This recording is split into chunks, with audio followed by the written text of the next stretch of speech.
Hello and welcome. We're looking at an interesting question today. How many ministries do we really need in India to govern this country? Well, there are a lot of ministries to start with, but let's go back and look at some of the history. The history is that the original size was obviously much less than what it was. Of course, the size keeps expanding and contracting as different governments come in. The government itself, in a report in 2009, had said that it was called the 13th report of the organizational structure of the government of India. It said that the number of ministries should ideally be around 20 to 25 from the current 55. So anyway, that's the number that we're starting with. Our guests today, Subir Gokarn, Brookings India Director of Research, also Rasheed Kidwai, author of the book Sonia, a Biography, and Ashok K. Bhattacharya, editor of Business Standard, who also joining us. Thank you very much all for joining us on this India Hangout.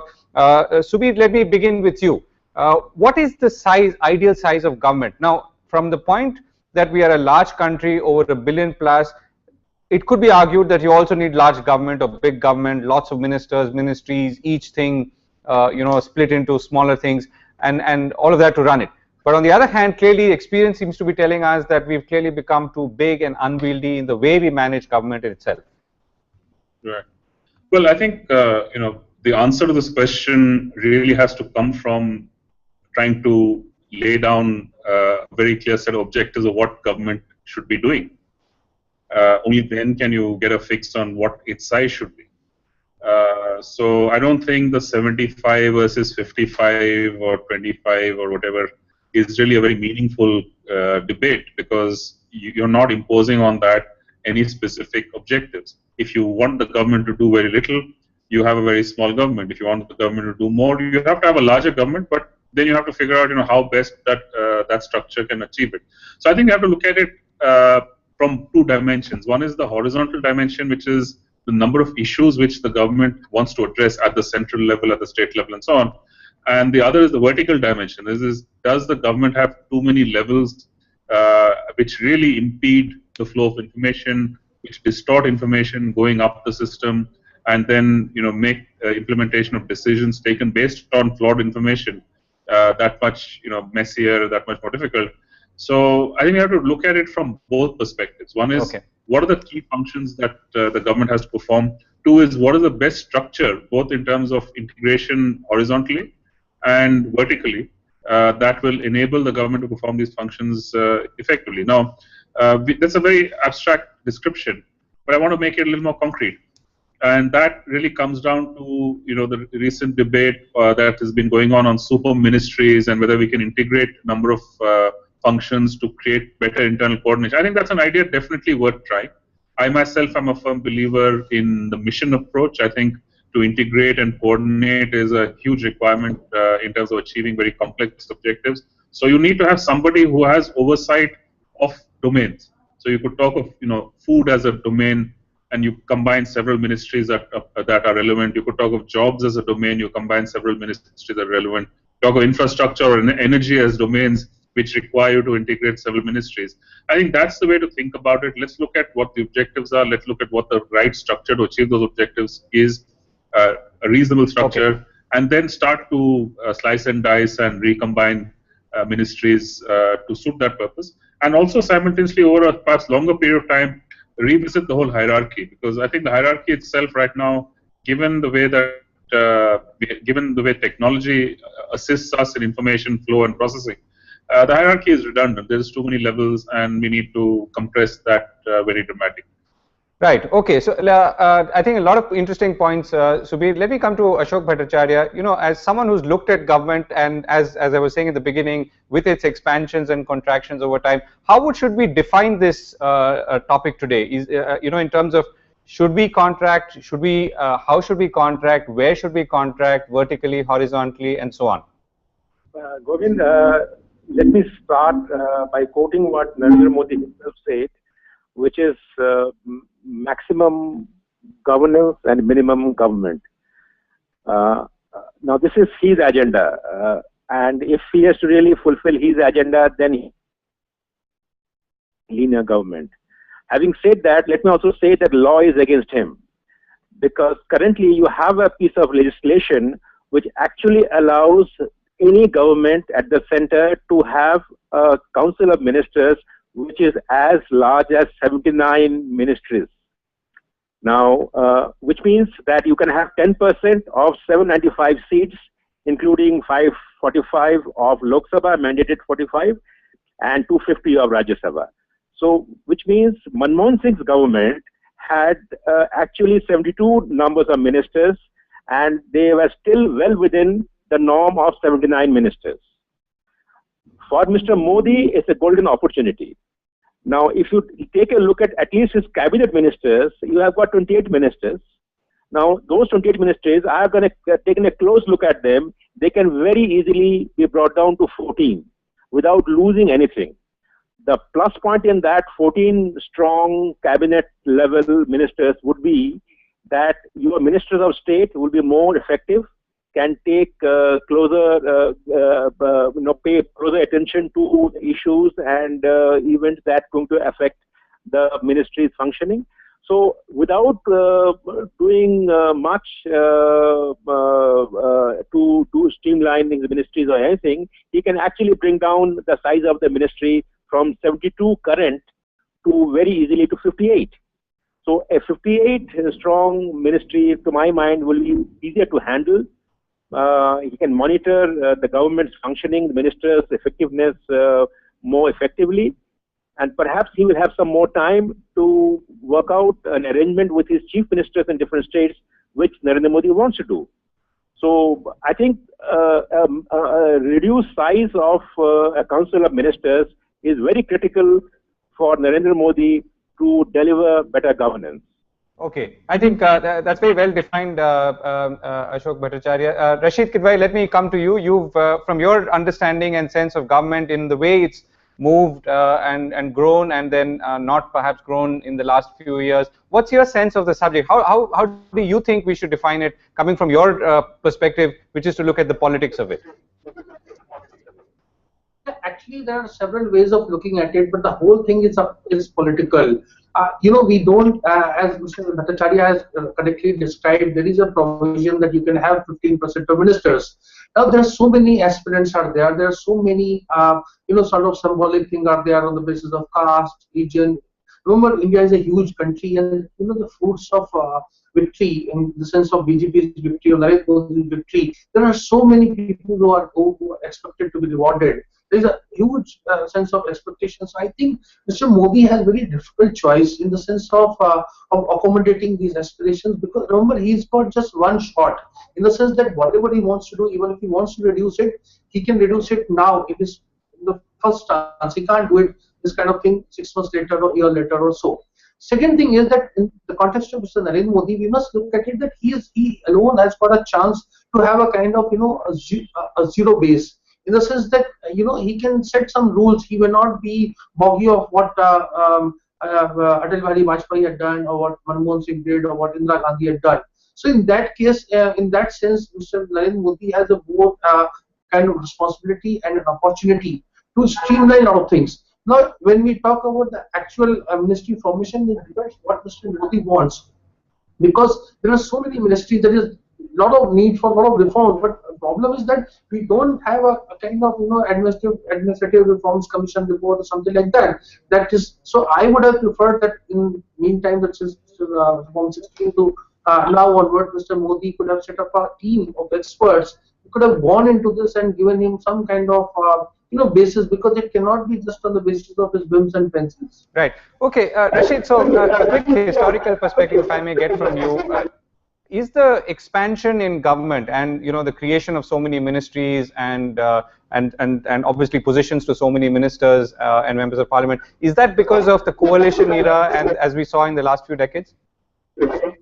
Yeah, coalition era is definitely there, but you see, if he has to have in his cabinet, he has to have a couple of women members. He has to have representation from east, from west, from south, from north. He has to have somebody from scheduled caste, from scheduled tribe, and then there is of course this the big four and all those things are there. That itself will take the tally to about 20 or so. So I don't think he has a great choice. Mr. Bhattacharya is right that Mr. Modi wants, he can pull it to 15. But in real terms, I think it's going to be a very difficult task, because there are so many ministers who would not be willing to become, so many BJP politicians who, and newly elected MPs who would not be, looking to become Minister of State or or Deputy Minister. So in terms of cabinet ministers, he has to have 2022 posts for them. To be very least, I'm speaking from a practical, from a kind of reporter on beat, that kind of approach. Okay, fair enough. So, Ashok Bhattacharya, let me come back to you on this. What's the solution here then? If you're saying that the optimum, if measured from an administrative efficiency point of view, is about 14, 15, what Rasheed is saying is that practically it's unlikely to go below 2022. But even that seems to be a question mark, because there are so many people who have to be kept happy. So, is it then really a real politic issue and debate here rather than anything else? Well, I am looking at it politically as well. This is a government that is going to be led by a party which can on its own form the government, which will have its majority on its own. Now, this has not happened in the last 30 years, and which is what has been happening, that the party in power, which is leading the coalition, has been under the pressures of coalition dharma, of how you address the concerns of different coalition partners. And even there have been cases where Manmohan Singh has had to accept a minister from a coalition partner because he has to address their concerns. Now, here is a prime minister elect as of now, who is on his own party, can actually take a tough call in reducing the number of aspirants who would have to be given a berth in the cabinet. Now, if he fails to do that, I think the message that will go out is that the government which came with a clear mandate and yet could not implement the first sign of reform in administration and governance. So I think if he fails to act in terms of reducing the size of his ministry, then I would say that there has been no change, at least in his first major decision in governance. Right, and I think that's a very interesting point. Subir, let me put that to you as well. So as Ashok Bhattacharya defines it, he says, this is the first sign that a incoming government could show of its commitment to improving governance. And Ashok Bhattacharya also started off by saying that Modi's point about delivering governance being paramount. So if that's the context in which we are looking at this subject, what would you expect?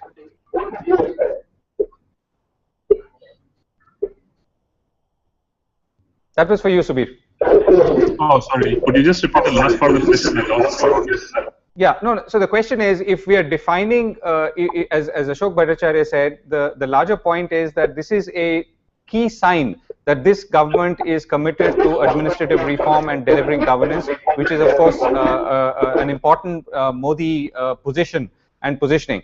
If that's the case, then how do we? I mean, what do we expect, and how do we sort of treat this subject?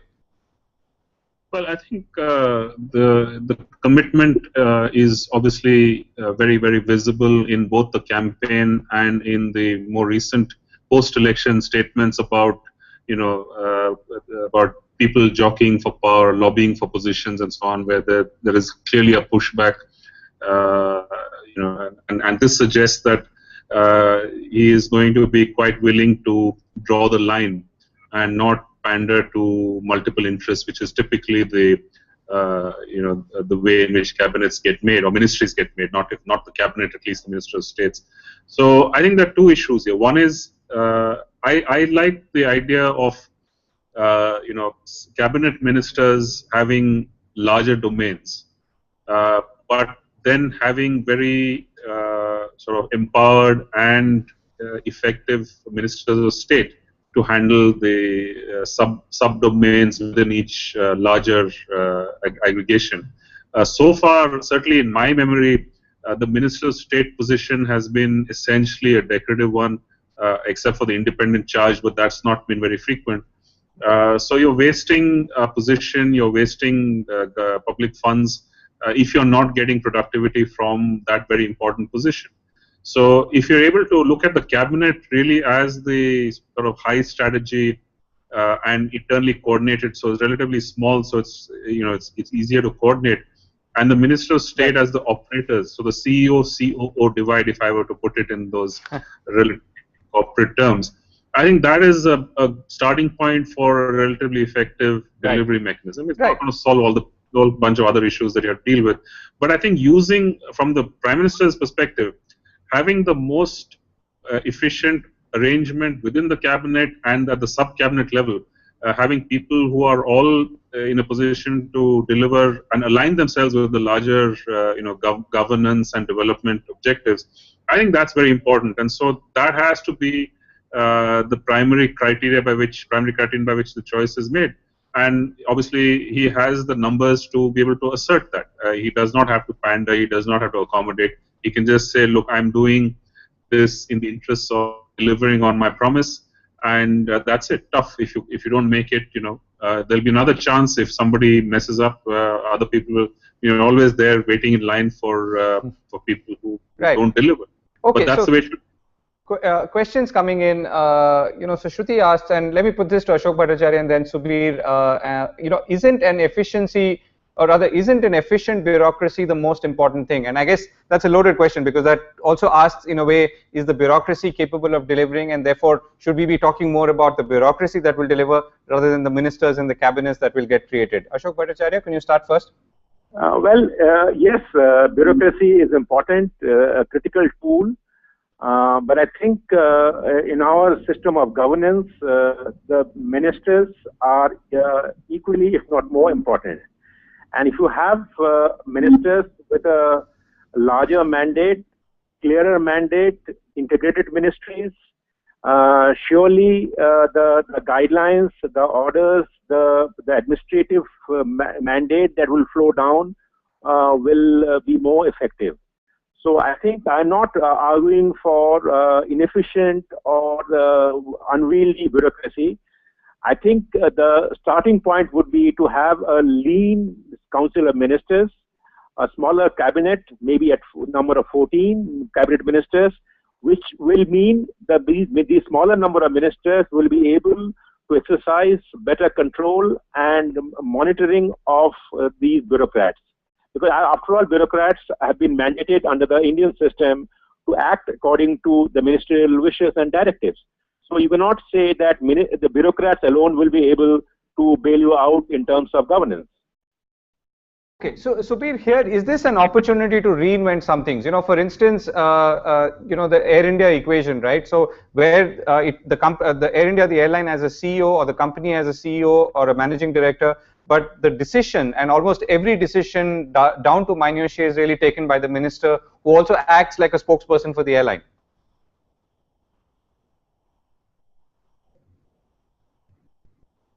Yeah, absolutely. I think one of the dangers with having large ministries is everybody wants to assert more and more control, more and more authority, discretion over everything that lies within the domain. So clearly, I think a larger question, and this relates directly to the Air India example, but I think there is a larger structural issue in government, is what is the role of the PSUs, particularly the banks. We've seen the recommendations recently of the Dr. P.J. Naik-led committee, actually recommending that the management and governance of banks be one step removed from the finance ministry. And I think this is a more general valid point about separating PSUs from the control of ministries, because PSUs are like any other businesses in theory. They should be able to run their businesses within the parameters of whatever laws and regulations there are governing that particular sector. But to be used as instruments of discretion to hand out patronage, to Subir, but that's an important point. Yeah, and that's a very important point, because this move, I mean, the Naik report has also faced much criticism from the unions, and that obviously leads me to the next question, which is that moves to shrink ministries or merge them are going to. It's not just about ministers who might feel left out, but it's also the bureaucrats and the rank and file which might protest and and drag their feet.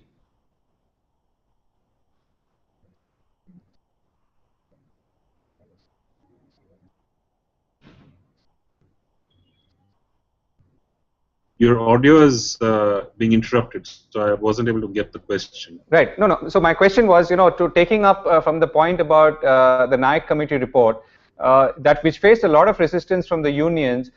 We are also saying, therefore the same thing would apply to government as well. It's not about just ministers getting slots, but it's also the larger bureaucracy and the rank and file which might resist and be opposed to such, shrinkages and so on.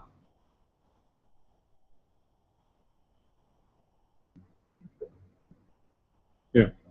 Well, let's not forget that at least in the banking system, but I think this applies to government as a whole, there is a huge demographic opportunity materializing. Government, public sector employment gathered momentum in the late 60s and early 70s. It sort of plateaued out for a decade and a half after that. But a lot of the early recruits in the sort of nationalization fervor are actually retiring, and the banking system will see a very substantial, I forget the estimates, but I think it's somewhere around 30% of its workforce retiring over the next 5 years. This will perhaps a little less so, but also similar orders of magnitude for the public sector as a whole. So, there are issues there about pension liabilities and so on, but that's a separate story. But I think for the moment, this is really the best opportunity we've had ever to undertake significant administrative, organizational governance reform, because even though there may be resistance, the numbers are dwindling and there isn't really any, right. You can't retire and offer resistance. You can only offer resistance if you're in office. So I think okay. Some sort of a compact has to be struck here that, look, this is how things are going to be. We have to get real now. We move with the times. And we're going to use this opportunity to restructure as painfully as possible for the people who are in there. Right. You bear the burden a little bit in terms of redundancy and excessive costs right. and so on. But over time, over the next 10 years, many of them will retire. So retirement attrition is offering an opportunity at this point in time, which I think the government has to take full advantage of. Right. Rasheed, how do you see it between, let's say, the political, the real politic of accommodating ministers, members of parliament, and so on, versus the government itself in all its entrenched glory? How do you keep everyone happy and satisfied, and yet achieve the larger targets of efficiency and delivering better governance? That's the real test of Mr. Narendra Modi and his leadership. As I said before, if he's starting with a zero base, this is the one and only chance he's getting to reform whatever he wants to do. Let me give you a concrete example. For instance, look at Ministry of Home Affairs. It's a huge ministry. It has from promotion of Hindi language to internal security to all sorts of schedules. They have to look after all these things. Now, if the ministry is without internal security portfolio, now, which weighty or senior cabinet minister or BJP stalwart will be willing to take that assignment? Take HRD, Rajiv Gandhi did with a lot of promise. I don't want to get into all that, but in nutshell, now there is a thinking that education should be separate from HRD. Now, if education is taken away from Ministry of Human Resource Development, what will it have? Similarly, in defense, there is a lot of things about about disinvestment and involving private players. And similarly, look at Ministry of, say, there is a move that, to let us integrate, various ministries dealing with transport, be it civil aviation, railways, shipping, surface transport, all that. Now, how do you do it? If the government's intent is just to play as a regulatory body, it's fine. But if it wants to control bureaucracy, it wants to control resources, it's a very different kind of story. I can, as I said, I can give you, example from each and every, department or ministry. But this is long and short of it. This is a call that Mr. Narendra Modi will have to take. Right. Ashok Bhattacharya, let me come back to you. And there's a question here. In some ways, it encompasses what we just spoke about. Shouldn't the government ministries need to be structured based on independencies of different functions, for example, commerce, and MEA or culture, and of course clubbing all 4 transport ministers would create better infrastructure development. So keep the objective first and then work towards what you can club together.